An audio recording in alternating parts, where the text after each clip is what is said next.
From the unreal to the real. From darkness to light. A handful of pages that hold an entire path. I'm Theo. And I'm Lena. This is At the Feet of the Master. We're glad you're here for the walk. So I've been thinking about where we are in this journey, crossing over into the second half of the book. The first 3 episodes, were all about stripping things away, getting rid of illusions, dropping our heavy desires. But today, everything shifts. We move from what we need to let go of to how we actually live. Yeah, it feels less like an extraction now, and I don't know, more like building something. Exactly. The book calls this next quality good conduct, which sounds incredibly dry, right? Like a school report card. But it's actually a massive practical manual. Yeah, spoiler alert, this one's large. Where the others were a single idea, this is a set of 6 separate points. So we're giving it 2 episodes. Today we're just going to go into the first 2 points of the 6, and then we'll wrap up this idea in the next episode. And both of those first 2 are about the same thing, really. Control. Self-control. Which is another one of those words that makes me brace a little. Like we're about to be told to clamp down and grit our teeth. And I want to push against that reading right away, because there's this image people use for the whole section that I find really helpful. The idea is that you're something like an instrument. And if an instrument's rattling, out of tune, vibrating with tension, it doesn't matter how beautiful the music is, it'll come out as noise. So the 6 points aren't about clamping down. They're about tuning the thing. So that, well, when life plays through you, you get something like harmony instead of just clatter. That's the spirit I'd want to approach it with. Like less suppression, more tuning. And the first point where he starts is self-control of the mind. And the line the section turns on is a striking one. He says, "It doesn't matter in the least what happens to a person from the outside." Which is a big claim, right? If you read that flat, it sounds almost cold. Like he's just waving away everything that actually happens to people. I guess it can read that way. What he's reaching for, I think, is a calm, steady mind. He talks about control of temper, so there's less anger and impatience. Control of the mind itself, so the thoughts stay relatively unruffled. And even, through the mind, the nerves, which he admits is the hard one. And I like that he admits it's hard. He actually says that as you try to live this way, you get more sensitive, not less. Your nerves are more easily jangled by a noise, a shock, a bit of pressure. He doesn't pretend you become a stone. Not at all, he says. Do your best. Which is a very human thing to say in a book like this. And the part that lands most for me is the steadiness. He talks about people who spend most of their lives in what he calls incessant worry over little things. Which is just painfully accurate, isn't it? If I actually added up the hours I spend turning some small thing over, a slightly off text message, a thing I said and wish I hadn't, some logistics that'll sort themselves out anyway, it'd be most of my mental life. The little stuff eats the day. And the strange part is, the big things often don't get that treatment. A genuine crisis, weirdly, can make me calm and focused. It's the tiny, unresolved nothings I let buzz around for hours. And his suggestion is that a steady mind just makes light of those. Not by pretending they don't exist, but by refusing to let them take the steering wheel. It's like the trouble comes, you meet it, and you don't let it set the weather for your whole day. But this is where I have to put the hard question. Because that line about what happens from the outside not mattering, I just can't let it sit there just comfortably like nothing happened. Because let's get real here. Real things happen to people. Loss, illness, grief. Are we really meant to treat all of that as nothing? Yeah, you're right. I don't think we should soften that question. He does say those words. Sorrows, sicknesses, losses. He says they must be as nothing to you and not allowed to disturb the calm of your mind. And taken literally, that's just a brutal thing to say to someone in real pain. It is. So how do you sit with it without it becoming a kind of denial? Because there's a version of this that's just spiritual people pasting a smile over their grief and calling it peace. Well, that version, I think, is a misreading, though I'll grant the text leaves the door open to it. The way I'd separate it is this. There's a difference between feeling the loss fully and being permanently ruled by it. I don't read him as saying, don't grieve. I read him as saying, don't let the grief become the thing that runs you for the rest of your life. And there's the karma idea underneath it too. True. He says the hard things that come to you are the result of things already set in motion by karma. So you can't change them, and worrying at them is just wasted effort. What you can change is what you do now, because that shapes what actually comes next. And you don't have to buy the whole metaphysics of past lives to feel the practical core of that, which is something like, stop obsessing over and rehashing the things you can't undo, and put your attention on the bit you actually still have your hands on. That's exactly the usable kernel for me. Less energy spent fighting what's already happened, and more spent on the next right action. And that works whether or not you believe in rebirth. Okay, and now we've got to get to the line you teased at the end of last episode. Because I know that one is a little bit, well, I'll let you talk about it. The one about moods. Yeah, I want to handle this one super carefully, because it's the most dated and definitely the most easily misread thing in this whole section. He writes, and don't shoot the messenger here, never allow yourself to feel sad or depressed. And then he says depression is wrong because it infects others and makes their lives harder, and you have no right to do that. And I'll just say it plainly. Read with today's ears, that's a hard, almost harmful thing to hear. Because we now understand depression as a real illness, something a person can't simply decide to stop having. And telling someone in that place to throw it off would be the complete, opposite of help. Oh yeah, completely. And that's the first thing we have to be clear about. This book is from the early 1900s, right? Long before any of our modern understanding of mental health. When he says depression, he's almost certainly not talking about the clinical illness we mean by that word now. So nothing we say here is aimed by any means at anyone living with that. And the idea of just shaking it off is absolutely not something either of us would ever put on a person who's genuinely unwell. Thank you, because that matters. So if we set the clinical meaning aside, and we have to, is there anything left in the line that's actually worth keeping? I think there might be.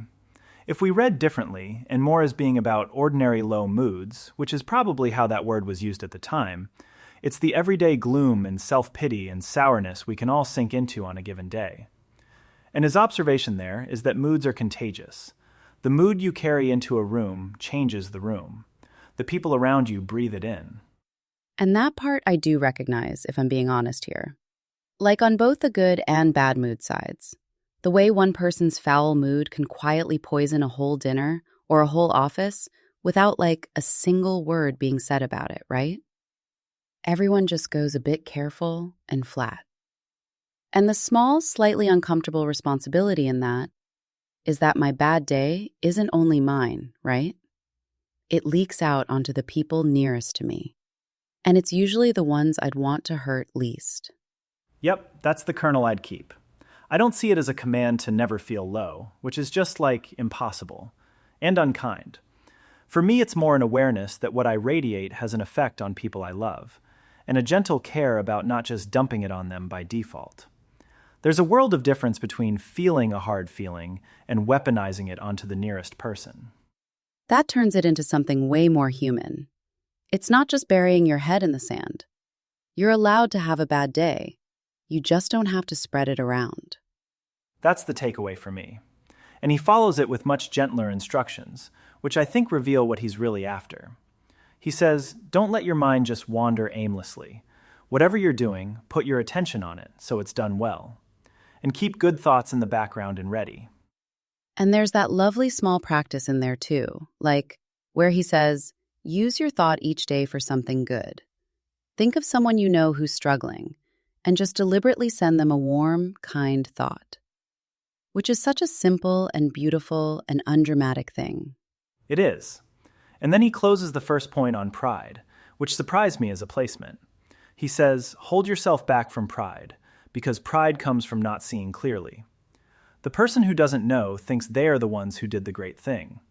And his view is that the good in any good work isn't really ours to take credit for. Which is like a soft landing for a section about control. It's almost the opposite of forcing things. And it ends on this idea of not getting too hung up on your own achievements. That actually flows straight into the second point, which is self-control in action. And he opens it with something I find quietly liberating. He says, if your thinking is in order, the action gives you much less trouble.